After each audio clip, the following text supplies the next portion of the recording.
성숙하고 훈련된 제자를 세우는 것, 이것이 아틀란타 세교회의 비전입니다. 성숙하고 훈련되었다. 성숙은 그 사람의 인격과 마음의 이야기죠.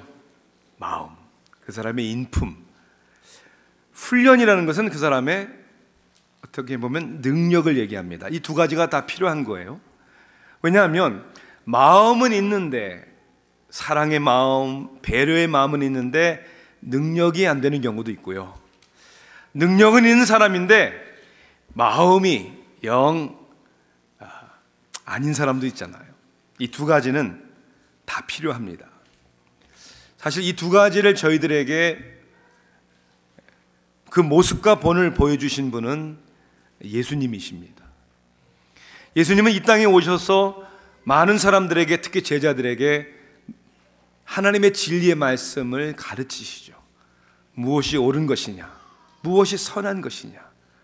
그런데 예수님은 그렇게 가르치실 뿐만 아니라 당신의 마음을 전하셨을 뿐만 아니라 또한 능력을 나타내 주셨습니다. 우리가 지난번까지 예수님께서 비유로 말씀을 가르치신 이야기들을 우리가 나누었습니다. 오늘부터는 4번에 걸쳐서 이 마가복음 말씀을 연속적으로 강해 나가면서 능력을 보여주신 예수님의 모습을 우리는 발견할 수 있습니다. 오늘 그 4가지의 연속적인 능력에 대한 이야기 가운데 첫 번째가 마가복음 4장 35절에서 41절까지 해서 나오는 바람과 바다를 잠잠케 하신 역사입니다. 성경 말씀을 제가 봉독해 드리겠습니다. 마가복음 4장 35절부터 41절까지 신약성경 60면에 있는 말씀이 됩니다. 제가 읽겠습니다. 그날 저물 때 제자들에게 이르시되 우리가 저편으로 건너가자 하시니 그들이 무리를 떠나 예수를 배에 계신 그대로 모시고 가매 다른 배들도 함께 하더니 큰 광풍이 일어나며 물결이 배에 부딪혀 들어와 배에 가득하게 되었더라. 예수께서는 고물에서 베개를 베고 주무시더니 제자들이 깨우며 이르되 선생님이여 우리가 죽게 된 것을 돌보지 아니하시나이까 하니 예수께서 깨어 바람을 꾸짖으시며 바다더러 이르시되 잠잠하라 고요하라 하시니 바람이 그치고 아주 잔잔하여지더라. 이에 제자들에게 이르시되 어찌하여 이렇게 무서워하느냐 너희가 어찌 믿음이 없느냐 하시니 그들이 심히 두려워하여 서로 말하되 그가 누구이기에 바람과 바다도 순종하는가 하였더라. 아멘. 요즘에는 예전보다는 많이 눈에 띄지는 않는데요, 자동차 뒤에 보면 어떤 메시지를 담은 그러한 스티커를 붙여놓은 것을 봅니다. 범퍼 스티커라고 하죠. 범퍼 스티커. 대개 보면 좀 더 오래된 차일수록 많이 붙어 있습니다. 요즘처럼 이제 미국 대통령 선거가 막 뜨거워지면서 많은 사람들이 자기가 지지하는 어떠한 후보자의 이름을, 그리고 그 정당의 이름을 적혀 있는 범퍼 스티커를 차 뒤에다가 딱 붙입니다.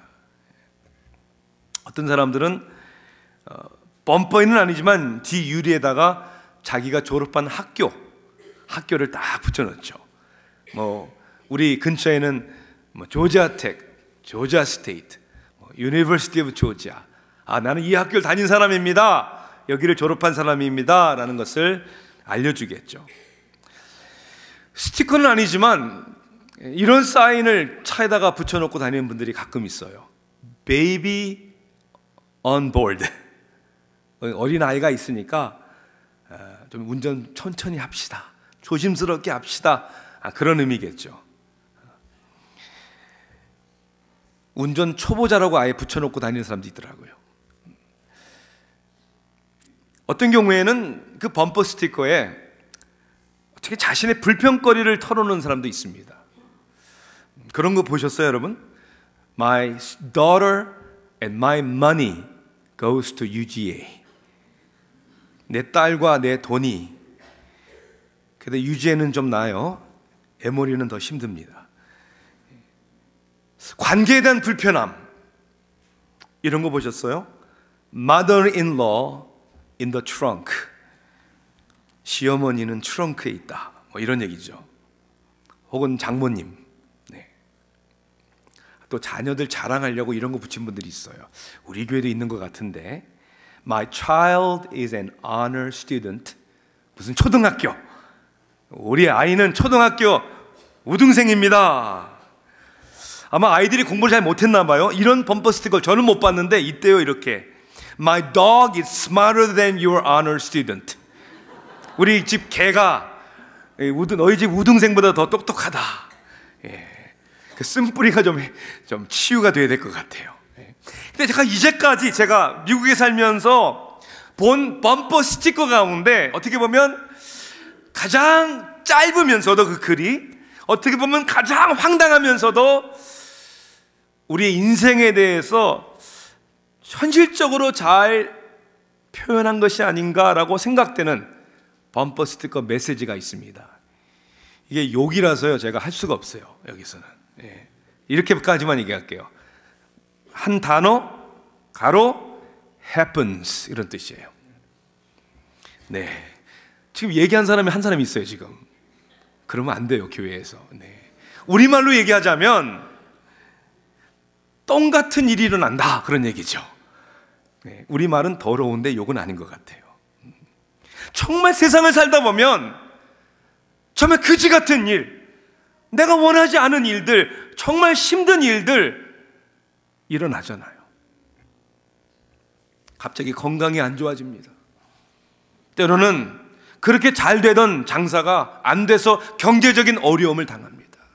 그렇게 해결될 줄 알았던 신문 문제가 꽉 막혀버리고 헤어날 길이 보이질 않습니다.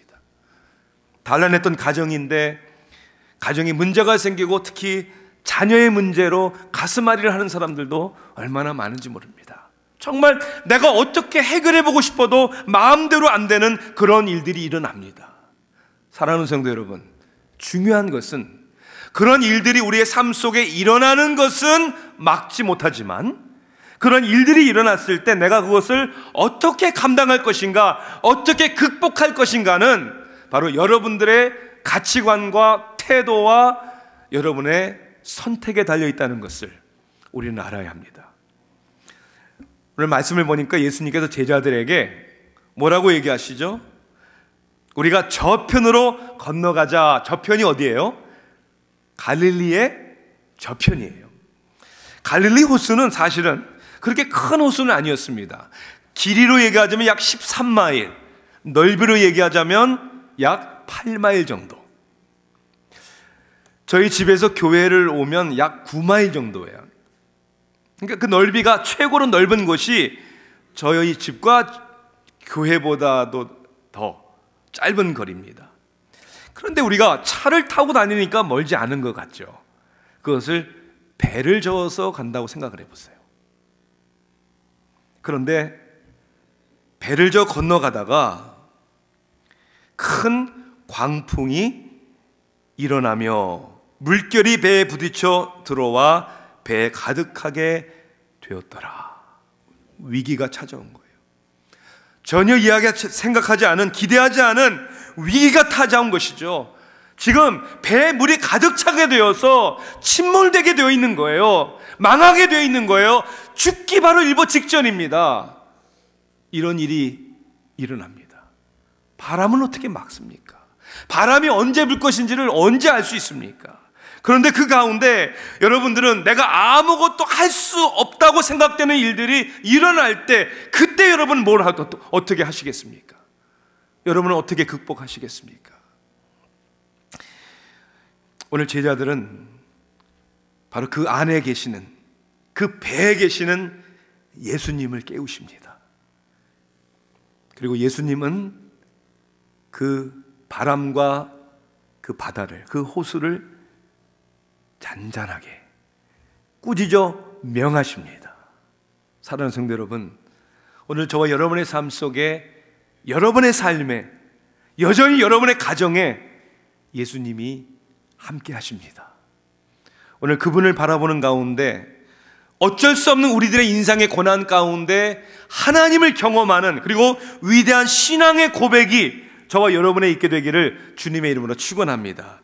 그렇게 되기 위해서는 먼저 삶에 찾아오는 고난이 있지만 그 고난 가운데 그 고난의 현실을 우리는 인정할 수 있는 지혜가 있어야 합니다. 주님이 함께 해도, 주님이 함께 하시는데도 그 배가 광풍을 만날 수 있다니까요. 예수님을 믿는다고 누가 문제가 없다고 약속했습니까? 하나님의 자녀가 되면 고난이 없다고 누가 얘기를 했습니까? 우리의 삶의 주인이 예수님이라도 고난의 바람이 불 때가 있다는 것이죠. 갈릴리 호수는 sea level, 해상보다 약 700피트 더 낮은 곳에 있다고 합니다. 이 지구상의 민물, fresh water 가운데는 가장 낮은 곳이라고 그래요. 물론 갈릴리에서 물이 흘러서 사해로 들어갑니다. 그렇죠? 더 낮지만 사해는 바닷물보다도 더 짠 물이에요. 자, 그런데 갈릴리에 왜 이러한 큰 광풍이 불까? 서쪽으로는 지중해에서 바람이 분다고 그래요. 큰 바람이. 그리고 때로는 동쪽에서는 사막에서 부는 바람 때문에 갑자기 마치 태풍을 만난 것 같이 바람의 물결에 배가 침몰하기도 한다고 합니다. 고고학자들에 의하면 갈릴리 호수에 침몰됐던 배를 하나 발견했는데 예수님 당시에 사용하던 고기잡이 배였습니다. 길이가 약 26.5피트 정도, 넓이가 약 8피트 정도. 그러니까 제자와 예수님께서 제자들과 함께 탈 만한 그러한 크기의 배였습니다. 자, 그런 중요한 단어 하나를 우리가 한번 주목해야 합니다. 27절에 보니까 큰 광풍이 일어나며 그랬죠. 여기에 큰이라는 단어가 헬라어로 무슨 단어냐면 메가라는 단어예요. 여러분 메가라는 단어 아시죠? 메가마트, 메가톤급, 그리고 컴퓨터의 메가바이트. 메가라는 단어는요 굉장히 크다 그런 뜻이에요. 그러니까 광풍이 불어오는데 메가 광풍입니다. 여러분의 인생에 메가 광풍이 일어날 때 그것을 지혜롭게 우리가 받아들일 수 있고 인정할 수 있는 그것이 뭐냐? 첫째는 감정에 치우치지 않는 것입니다. 제자들은 감정에 치우쳤어요. 제자들을 꾸짖으면서 예수님이 뭐라고 얘기합니까? 왜 이렇게 두려워하느냐? 무서워하느냐? 이렇게 얘기를 했어요. 두려워하느냐? 무서워하느냐? 메가급 광풍이 우리의 인생에 불어올 때 그 현실을 우리가 잘 받아들여야 되는 것은 그 가운데 우리의 감정에 휩싸이면 안 된다는 거예요. 두려워하거나 무서워해서는 안 된다는 거예요. 다시 얘기하면 우리 감정에 의해서 끌려다니는 사람들이 돼서는 안 된다는 것이죠. 왜요? 두려움, 무서움은 우리를 마비시킵니다.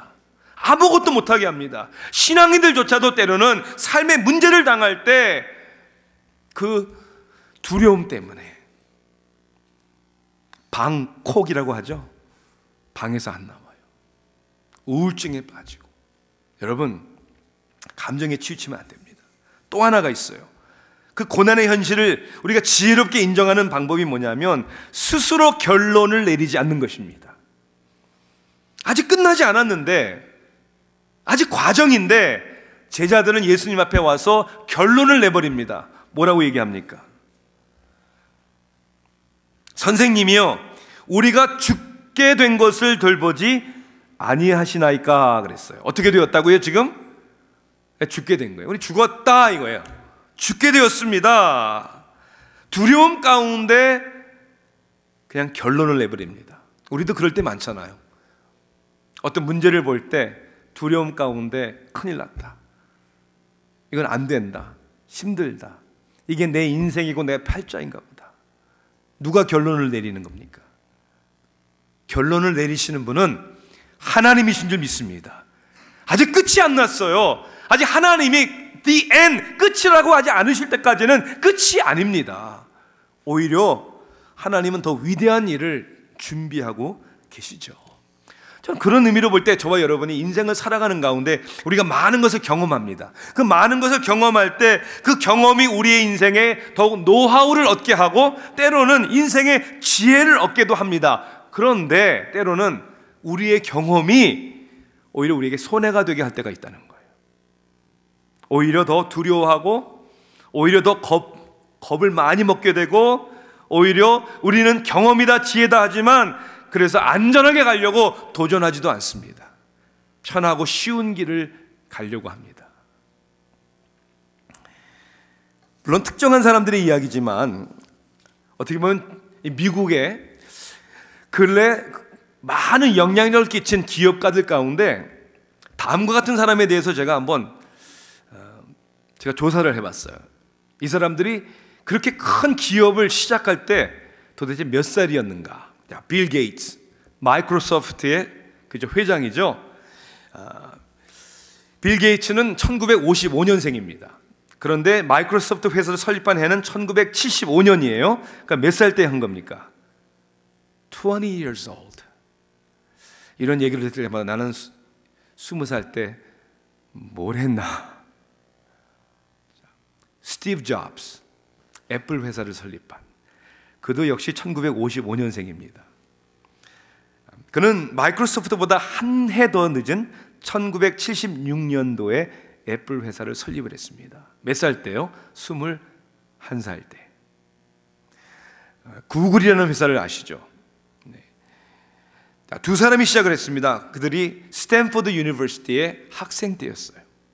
그 가운데 레리 페이지라는 사람은 1973년도생인데 96년에 구글 회사를 세웠으니까 23살이었습니다.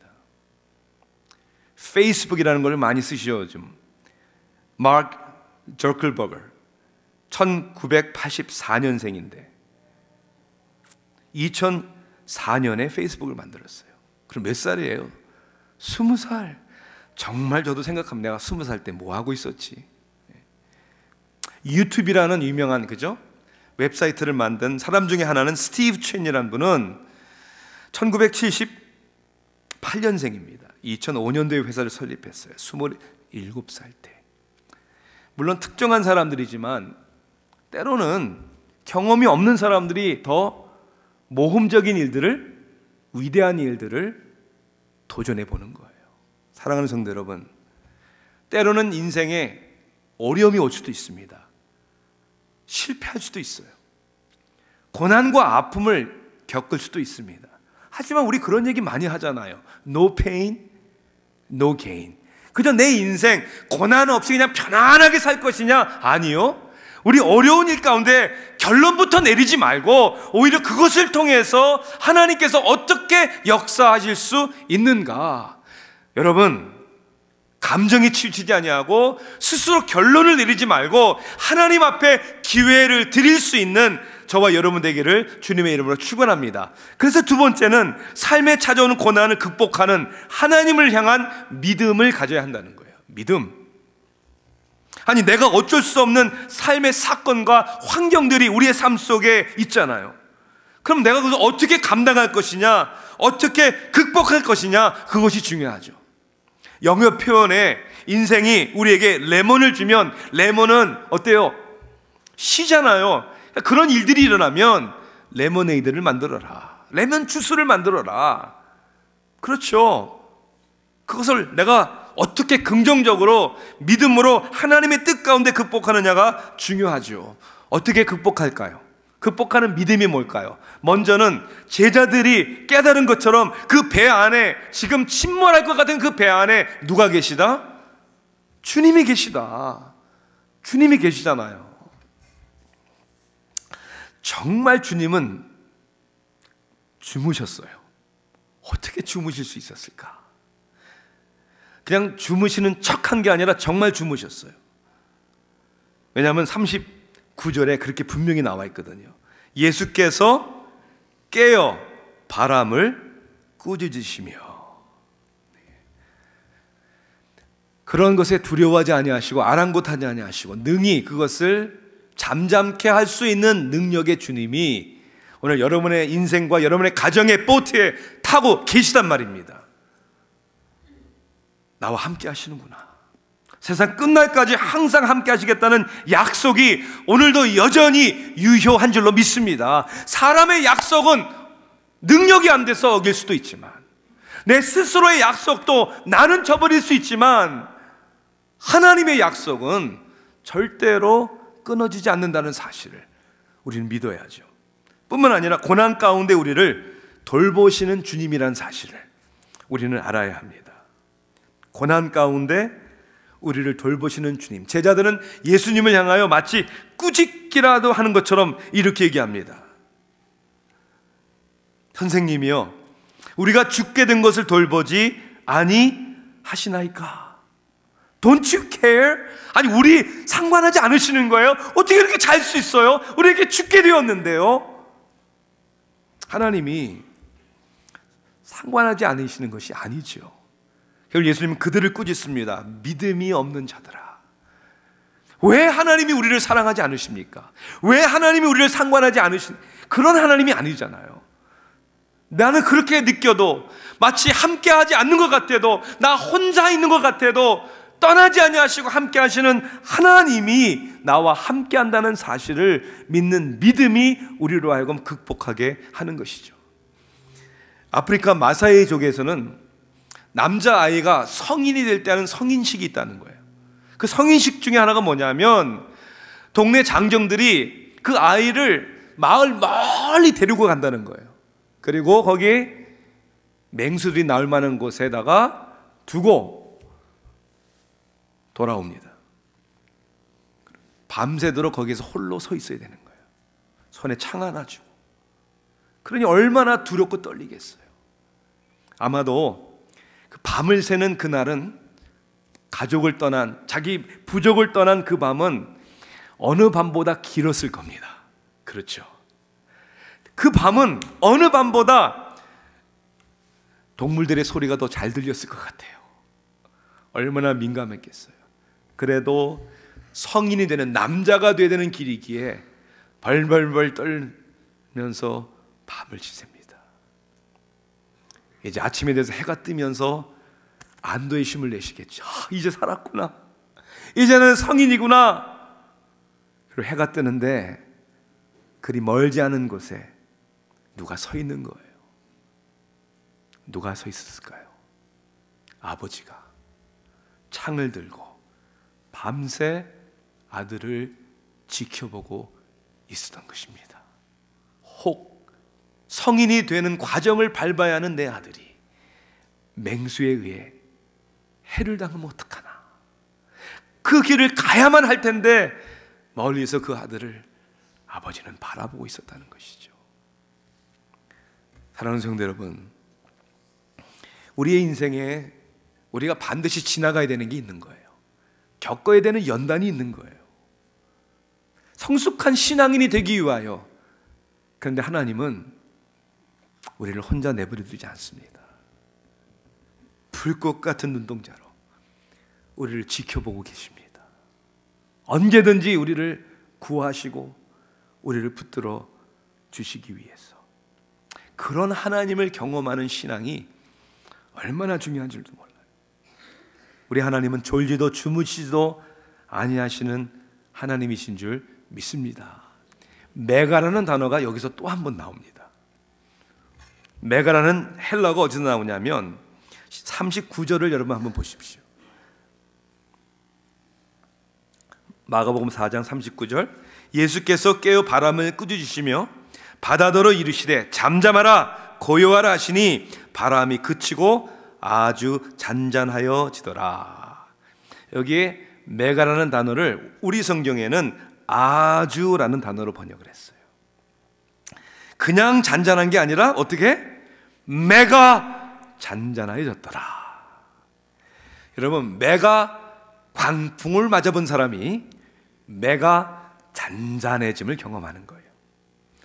1년 반 전에 여러분 들으셨지만 저는 아들하고 스카이다이빙을 했어요. 네, 물론 혼자 뛴 건 아니에요. 인스트럭터하고 이렇게 묶어서 텐덤이라고 합니다. 그런데 제가 경험할 때 이 이야기를 조금 제가 이해할 수 있겠다. 그것은 비행기에서 먼저 뛰어내리니까 그 뛰어내리는 속도 때문에 여러분 바람이 얼마나 세겠어요. 비디오를 보면요, 제 얼굴 살이 막 떨려요. 네. 그리고 소리가 얼마나 큰지, 그 바람 소리, 샤 소리가 얼마나 큰지. 그렇죠. 막 오다가 이제 어느 정도 낙하선을 탁 핍니다. 그러면요, 저 몰랐어요. 그렇게 낙하선 펴지는 소리가 그렇게 큰지를. 퍽! 낙하선이 완전히 펴지는 순간 제 몸은 마치 공중에서 딱 멈춘 것 같은 그런 느낌이었어요. 왜요? 그렇게 세게, 아마 그 속도를 어떻게 얘기해야 될지 모르겠어요. 그런 속도로 내려오다가 낙하산에 딱 펴지니까 몸이 공중에 딱 멈추는 거예요. 그리고 더 이상 소리가 하나도 안 납니다. 바로 이 재미구나. 이 재미예요. 떨어지는 익사이먼트도 있지만 낙하산이 탁 펴지는 순간 완전 하늘 공중에서 멈춘 듯한, 그리고 조용한, 내가 잔잔한, 그렇죠? 이 두 가지의 상반된 경험이 사람들로 하여금 멀쩡한 비행기에서 뛰어내리게 하는구나 느꼈어요. 여러분, 저 신앙도 마찬가지라고 생각을 해요. 메가 광풍을 맞아본 사람이 그 폭풍우가 다 지나간 후에, 아니 때로는 그 메가 광풍 속에서도 고요한 내 영혼 평안해, 내 영혼 평안해. 이것이 우리의 삶에 찾아오는 고난을 이기는 믿음입니다. 고난이 지나가서만이 아니라 지금도 고난 가운데 있는데도 세상은 이해할 수도 없는, 세상은 우리에게 줄 수도 없는 그런 평화와 그런 마음의 담대함. 여러분, 이 평안을 아십니까? 자, 세 번째는 삶에 찾아오는 고난을 통해 이루시는 하나님의 목적입니다. 오늘 본문 말씀을 가만히 보세요. 35절을 여러분 보십시다. 도대체 누가 가자고 한 겁니까? 누가 가자고 했어요? 읽어봐야 되나요, 같이? 그날 저물 때 제자들에게 이르시되 우리가 저편으로 건너가자 하시니. 자, 누가 가자고 그랬어요? 주님이. 저 같으면 한번 이렇게 따져보고 싶은 마음도 있을 것 같아요. 주님, 모르셨어요? 아니, 전지전능하신 주님이시라며. 큰 메가 광풍이 오르는 걸 몰라요? 아니, 왜 오늘 좀 일기예보라도 좀 보시지. 왜 그 가운데로 왜 우리를 끌고 가시는 거예요? 이게 오늘 우리들의 인생의 원망과 하나님 앞에 불평하는 우리의 목소리 아닙니까? 하나님, 왜 고통이 있는 거예요? 사랑의 하나님이시잖아요. 전능의 하나님이시잖아요. 다 아신다며요. 제가 이렇게 어려움 당할 걸 모르셨어요? 내가 어려움 당할 걸 몰라서 저를 이 미국 땅에 인도하신 거예요? 제가 이렇게 된 거예요? 라고 우리는 원망하고 불평할 수 있는 거예요. 이해합니다. 저라도 얼마든지 원망 불평할 수 있을 것 같아요. 그런데 여러분, 사랑하는 성도 여러분, 우리가 여기서 깨달아야 될 게 있어요. 그것은 우리의 생각이고 그건 우리의 관심이에요. 우리는 그저 문제없는 편안한 삶을 원하는데 그게 하나님의 관심이 아니란 말이에요. 그것이 하나님의 목적이 아니란 말입니다. 하나님의 목적이 뭐냐면 우리들의 상황과 환경이 아니라 여러분들이에요. 여러분들의 영적인 성숙입니다. 그리고 하나님의 관심은 당신의 목적을 이루는 것입니다. 그래서 우리가 기대하고 우리가 기도하고 우리가 바라는, 아니 우리의 욕심을 채워주시는 그러한 하나님이 아니라 그 더 이상 큰 목적을 우리 가운데 이루시는 하나님. 그게 뭘까요? 이거를 발견해야 우리 인생에 찾아오는 고난을 이길 수가 있는 거예요. 첫째는 주님을 알게 하시는 목적입니다. 주님을 알게 하시는. 예수님께서 바람과 바다를 잠잠케 하실 때 제자들이 서로의 얼굴을 보면서 이렇게 갑니다. 서로 말하되 그가 누구이기에, 그렇게 얘기를 해요. 누구이기? 아니 몰랐어요? 예수님이신데? 이 이야기는 나 저분 몰랐어 이런 뜻이 아니겠죠. 이제까지 우리가 알고 있었던 예수님이 아닌 것 같아. 아니 어떻게 된 일이야? 사랑하는 성도 여러분, 저와 여러분의 삶 속에 날마다 이 고백이 일어날 줄 믿습니다. 내가 옛날에 받은 은혜가 아니고요, 작년에 받은 은혜가 아니고요, 어제 내가 알게 된 예수님이 아니고요, 오늘 그보다 더 큰 예수님, 그보다 더 귀한 예수님, 우리들의 사랑의 관계도 해가 거듭될수록 몰랐던 사람을 발견했다는 의미가 아니라 더 깊이 알아가고 더 알아가고 더 사랑하는 것처럼 주님을 더욱 알아가는. 필립 옌시는 그래서 그런 책의 제목을 썼어요. Jesus I never knew. 내가 몰랐던 주님.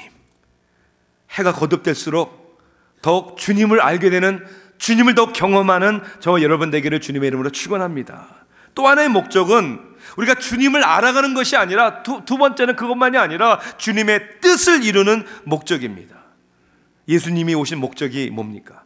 그래서 좋은 말씀을 가르쳐 주시고 문제를 해결해 주시고 우리의 필요를 채워주시는 그 목적을 위해서 예수님이 오신 것이 아니라는 것이죠. 우리의 구원자로 오셨죠. 우리의 구원을 이루시기 위하여. 그래서 예수님은 말씀을 가르치실 뿐만 아니라 이제 4장 마지막 부분부터 5장까지 이르러 4가지의 기적을 행하심을 이 마가는 기록을 합니다. 오늘 나눈 게 첫 번째 기적, 바람과 바다를 잠잠케 하고, 그 다음에 기적이 뭐냐면 군대 귀신 들린 자에게 귀신을 쫓아서 자유케 하신 기적. 그 다음에는 야이로 회당장의 딸이 죽었죠. 나중에 죽은 아이를 살리신 기적. 네 번째는 12년 동안 혈루증을 앓은 여인. 많은 의원들에게 고통을 당했다라고 성경은 얘기하고 있어요. 나아준다고 해놓고는 낫지를 못하게 하고 가진 모든 것을 다 허비하였지만 병은 더 악화되었다라고 성경은 말씀하고 있어요. 그 여인을, 옷깃만 내가 만져도 나으리라는 믿음을 가진 여인을 고쳐주신 예수님. 여러분 보세요.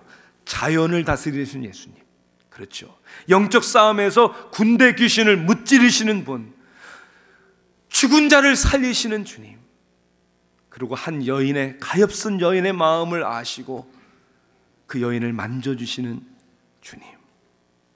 그것을 통해서 하나님의 구원의 능력을 이루시는, 목적을 이루시는 주님이시죠. 우리가 다 하나님의 아들을 믿는 것과 아는 일에 하나가 되었어. 그리스도의 장성한 분량이 충만한 데까지 이르리니 성경은 우리에게 말씀하고 있습니다. 결국 목적이 중요합니다. 결국 목적이 무엇이냐? 우리도 목적을 알고 목적에 따르는 삶을 살아야 하는 것이죠. 목적이 있으면 목적에 맞는 과정이 있는 것이죠. 목적이 있으면 그 목적을 이루기 위한 대가를 지불해야 되는 것이죠. 위대한 신앙의 고백은 아무나 하는 게 아닙니다. 그것은 위대한 하나님을 반드시 경험해 보아야 하는 것이죠. 그래서 우리는 뭘 먹을까 마실까 입을까 염려하며 사는 인생이 돼서는 안 되는 것이죠.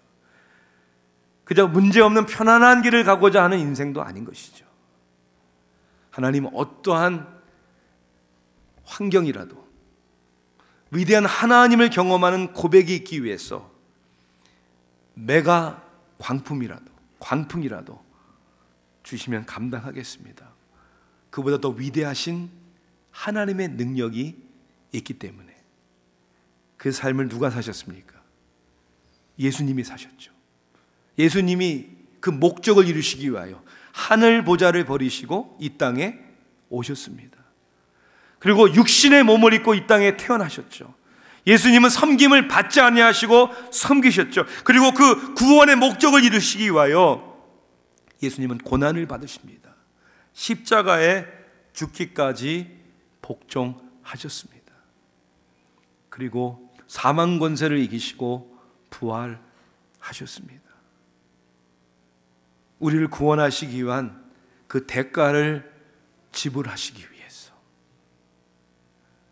하나님의 메가 위대한 구원, 하나님의 메가 위대한 은혜를 우리에게 베풀어 주시기 위하여, 저는 이런 믿음으로 저와 여러분이 하나님 보시기에 기뻐하시는 진짜 메가 인생이 되기를 주님의 이름으로 축원합니다. 기도하시겠습니다. 주님,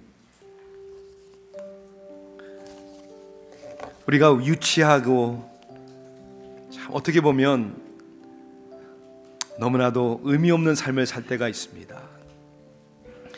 그저 좋은 것, 많은 것을 소유하면 그것이 위대한 인생이라고, 성공이라고 생각하는, 그것조차도 내 마음대로 할 수 없는 것이 우리의 연약한 인생인데, 주님께서 말씀하셨던 대로 한 부자가 많은 수확을 거두고 창고를 짓고 이제 내가 편안하게 살겠다. 그날 밤에 그 생명을 데려가 버리면 그것이 누구의 것이 되겠냐고 말씀하셨는데, 주님, 저희들은 믿음으로 위대한 인생을 살게 하소서. 지금도 우리의 삶에 고난이 있지만, 어려움이 있지만 그 가운데 주님을 바라보게 하소서. 여전히 우리와 함께 하시고 우리를 돌보시는 은혜를 베풀어 주심을 감사하고 예수님의 이름으로 기도하옵나이다. 아멘.